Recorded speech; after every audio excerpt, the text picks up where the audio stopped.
nos sumergimos en un material que la verdad es fascinante. A primera vista parece un manual muy técnico, pero esconde una filosofía potentísima. Sí, se trata de una guía para el personal sanitario en México que está actualizada a diciembre de 2025 y su concepto central es la inmunología financiera. Un concepto muy potente desde luego. Nuestra misión hoy es desglosar esta estrategia que usa analogías médicas para construir una base financiera a prueba de imprevistos. Y lo hace de una forma sorprendentemente lúcida. Es que es una aproximación fascinante. A ver, la idea que lo vertebra todo es tratar las finanzas con el mismo rigor y sobre todo la misma mentalidad preventiva que se aplica en medicina. Claro, no va de hacerse rico de la noche a la mañana, va de aplicar un protocolo, uno riguroso, para garantizar la estabilidad a largo plazo. Es una visión muy de médico, ¿sabes? Cuyo primer principio es primum non nocere, primero no hacer daño. Pues empecemos por ahí, por el diagnóstico.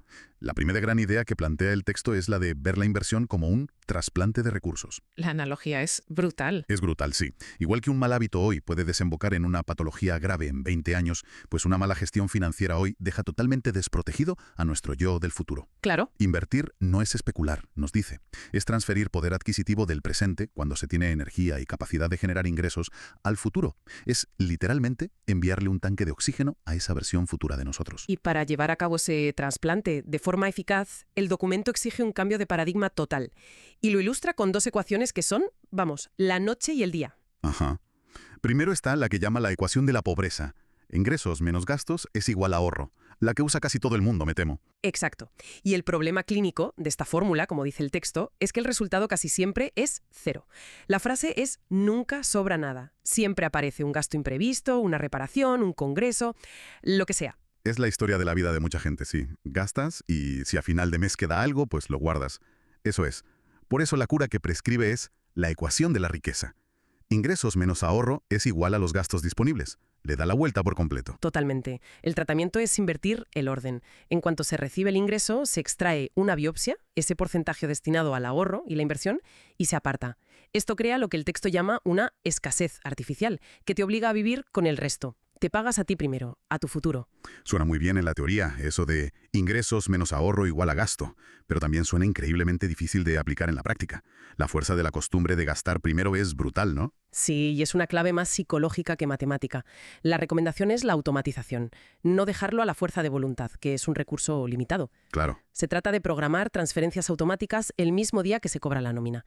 El dinero destinado al ahorro ni siquiera debería tocar la cuenta corriente principal. De esa forma se elimina la decisión. El sacrificio se hace una sola vez al programarlo y no cada día del mes. Entendido. Eliminar la fricción de la decisión. Una vez superada esa barrera mental, ¿cuál es la primera intervención práctica que recomienda el texto? La primera maniobra, la más urgente, es establecer lo que llama el carro rojo financiero. Me llama la atención el término. El documento es mexicano y allí carro es coche. Aquí en España diríamos el coche de emergencias o la ambulancia financiera. Pero la imagen es tan potente que se entiende perfectamente. Claro. Un recurso crítico que solo se usa en situaciones de vida o muerte. Esa es exactamente la idea. Es una reserva de liquidez intocable exclusivamente para emergencias graves. Y el texto es muy tajante al definir qué es una emergencia y qué no. A ver. Sí es para cubrir gastos si pierdes el empleo, para pagar la franquicia de un seguro médico ante una operación, para una reparación urgente que te impide trabajar o si una enfermedad te incapacita temporalmente. Y por lo que veo es igual de claro en lo que no es. No es para las vacaciones, ni para la entrada de un coche nuevo, ni para pagar la cuota anual de la tarjeta de crédito. No. Usarlo para eso sería, siguiendo la analogía, como usar el desfibrilador para cargar el móvil. Un mal uso catastrófico de un recurso crítico. Y el texto argumenta que este fondo es especialmente importante para el personal sanitario por los riesgos inherentes a su profesión. Ahí quería llegar. ¿Cuáles son esos riesgos específicos? Detalla 3. El primero es el riesgo físico. Pone el ejemplo de un cirujano que se fractura una mano. Si gran parte de sus ingresos provienen de la práctica privada, estos pueden caer a cero de la noche a la mañana. Claro. El segundo es el riesgo de demanda. Un proceso legal por presunta mala praxis puede derivar en la congelación de activos como medida cautelar. Lo del riesgo de demanda me llama la atención. El texto sugiere que este fondo de emergencia podría usarse para costas legales, o es más bien para aguantar mientras los activos están congelados. Es más bien lo segundo. Es el colchón que te permite seguir pagando la hipoteca, el colegio de los niños y la comida mientras dure el proceso legal y tus cuentas principales están bloqueadas. Te da capacidad de resistencia. Entiendo. Y el tercer riesgo, que es casi una epidemia hoy en día, es el riesgo de burnout. Tener un colchón financiero sólido te da la opción de abandonar un entorno laboral tóxico, de tomarte un respiro, sin la presión asfixiante de la supervivencia inmediata. Te da poder de negociación sobre tu propia vida. Exacto, entendido. Entonces, una vez que asumimos que este fondo es vital, la siguiente pregunta es obvia. ¿Cuál es la dosis correcta? ¿Cuánto dinero hace falta en ese carro rojo? Pues el texto propone una metodología muy clara, una especie de posología financiera. El primer paso es calcular tu gasto metabólico basal. Gasto metabólico basal. Sí, es decir, tus gastos mensuales esenciales e ineludibles. Lo que te cuesta existir sin ningún tipo de lujo. Hipoteca o alquiler, facturas, comida de supermercado, transporte, seguros y los pagos mínimos de deudas. Vale, el ejemplo que utiliza en moneda local es de unos 30.000 pesos mexicanos al mes. Vale, tenemos esa cifra base. Y supongo que, como en medicina, la dosis final no es la misma para todo el mundo. Exacto. El segundo paso es aplicar lo que llama el factor de riesgo, que determina cuántos meses de ese gasto basal necesitas tener cubiertos. Lo desglosa por perfiles. A ver, Para un perfil de alta estabilidad, como un residente o un médico con plaza fija en el sistema público, en México el IMSS o el ISSSTE, recomienda 3 meses de gastos. 3 meses. En el ejemplo, serían 90.000 pesos mexicanos. Eso es. Para un perfil mixto, que combina la seguridad de una institución con la variabilidad de la práctica privada, la recomendación sube a 6 meses. El doble. 180.000 pesos en el ejemplo. Correcto. Para un profesional que ejerce al 100% en la práctica privada, con ingresos mucho más volátiles, la dosis aumenta significativamente, de 9 a 12 meses. Ya estamos hablando de una cantidad importante. Sí, y finalmente define un perfil de alta fragilidad, alguien con dependientes económicos y deudas importantes, para quien la prescripción es de 12 meses sin dudarlo. Es un enfoque de riesgo muy clínico. A mayor exposición, mayor dosis de protección. Vale, ya tenemos el diagnóstico, la intervención y la dosis. La siguiente pregunta es, ¿cuál es el fármaco correcto? ¿Dónde se guarda ese dinero? Aquí el análisis se vuelve muy práctico, centrándose en el panorama de México a finales de 2025, que describe como muy favorable por las altas tasas de interés. Pero antes de dar nombres, establece la tríada de la seguridad que debe cumplir cualquier instrumento para este fondo. La tríada de la seguridad. Liquidez, o sea, acceso inmediato al dinero, seguridad, con regulación y seguros de depósito, y rendimiento que supera la inflación. Liquidez, seguridad y rendimiento. Tiene toda la lógica. ¿Y con esos criterios qué opciones recomienda? Se centra en 2 categorías. La primera son las SOFIPOS, Sociedades Financieras Populares. Son entidades reguladas muy ágiles. La clave aquí es que tienen un seguro de depósito, el ProSOFIPO. Prosofipo. Sí, que protege el ahorro hasta un umbral que en 2025 ronda los 200.000 pesos mexicanos. Y además ofrecen una ventaja fiscal muy importante. Los rendimientos están exentos de impuestos, hasta un saldo de unos 210.000 pesos. ¿Y qué seguridad real ofrecen?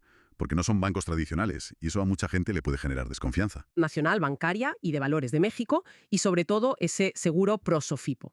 Mientras no se supere ese umbral de los 200.000 pesos por entidad, el riesgo es muy bajo. Claro. Dentro de las SOFIPOS, el texto destaca 3. Nu México, que ofrece una tasa del 15% anual con liquidez 24/7 y pagos diarios. La califica como la opción más robusta por su app, que describe como a prueba de errores. Un 15% con liquidez diaria es una rentabilidad altísima. Es un escenario de tipos de interés altos, sí. Luego menciona Story, también con un 15% anual y liquidez inmediata. Y por último, Clar, con tasas que varían entre el 11 y el 15% anual. Vale. ¿Y qué pasa si el fondo de emergencia de alguien supera esos 200.000 pesos del seguro de las SOFIPOS? Para eso está la segunda categoría. Los bancos, especialmente sus divisiones digitales.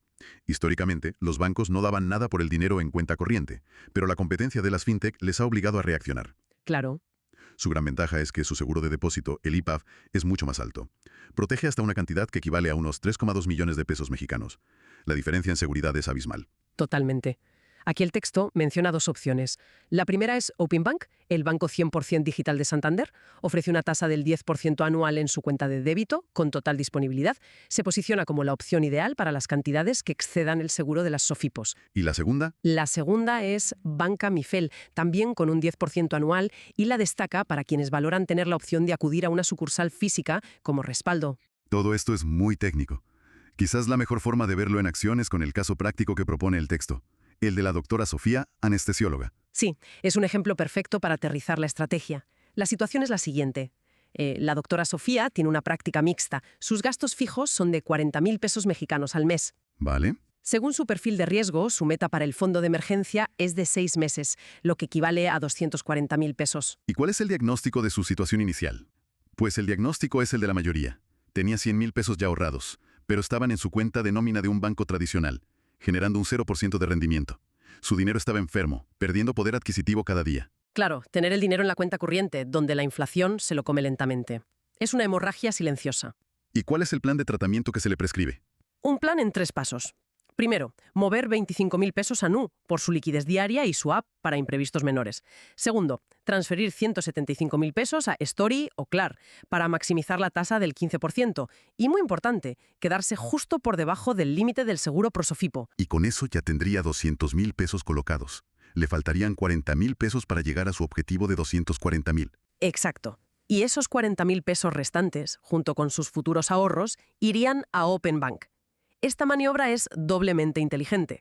Por un lado, diversifica el riesgo entre una Sofipo y un banco. ¿Y por otro? Por otro, empieza a construir capital bajo el paraguas del seguro IPAP, que es mucho más amplio. Vale, la estrategia es clara.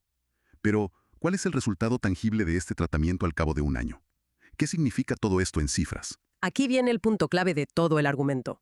Si la doctora Sofía hubiera dejado sus 240.000 pesos en la cuenta corriente, al cabo de un año seguiría teniendo 240.000 pesos, pero que comprarían menos cosas. Claro.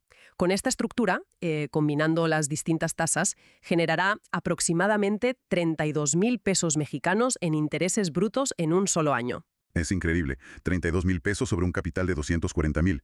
¿Y sus gastos fijos eran de 40.000 al mes?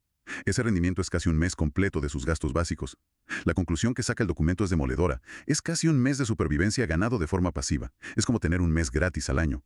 El dinero deja de ser un paciente en coma para convertirse en un miembro activo del equipo, trabajando para ella. Un cambio de perspectiva total. Y eso nos lleva a la idea central que recapitula el texto. Que la prevención es una mejor cura, tanto en la medicina como en las finanzas. Un fondo de emergencia bien estructurado y, sobre todo, bien colocado es el cimiento de toda la construcción financiera. No se puede empezar a construir el tejado, que serían inversiones más complejas, si no se tienen unos cimientos de hormigón armado, que es este fondo. El documento, de hecho, termina con una llamada a la acción, una especie de receta médica con tareas concretas. Revisar las cuentas, abrir cuenta en una de estas opciones y hacer la primera transferencia. Poner a trabajar el dinero. Y si conectamos esto con una visión más amplia, el texto deja flotando una reflexión final muy poderosa. Una vez que este carro rojo financiero está completamente equipado y listo, la pregunta fundamental cambia. Ya no es ¿cómo sobrevivo a una crisis? Exacto. La pregunta se transforma en ¿qué oportunidades puedo aprovechar precisamente porque tengo esta red de seguridad? El documento sugiere que tener el carro rojo listo no es solo para sobrevivir a un infarto financiero, es lo que permite tomarse un año sabático o reducir horas para evitar el burnout sin que la vida se desmorone. Deja de ser una herramienta defensiva para convertirse en una base para la acción ofensiva. Precisamente. Por eso, el pensamiento final que propone no es sobre qué crisis evitas, sino sobre qué vida eliges construir gracias a esa inmunidad. El fondo de emergencia, al final, no te compra seguridad, te compra opciones, te compra libertad.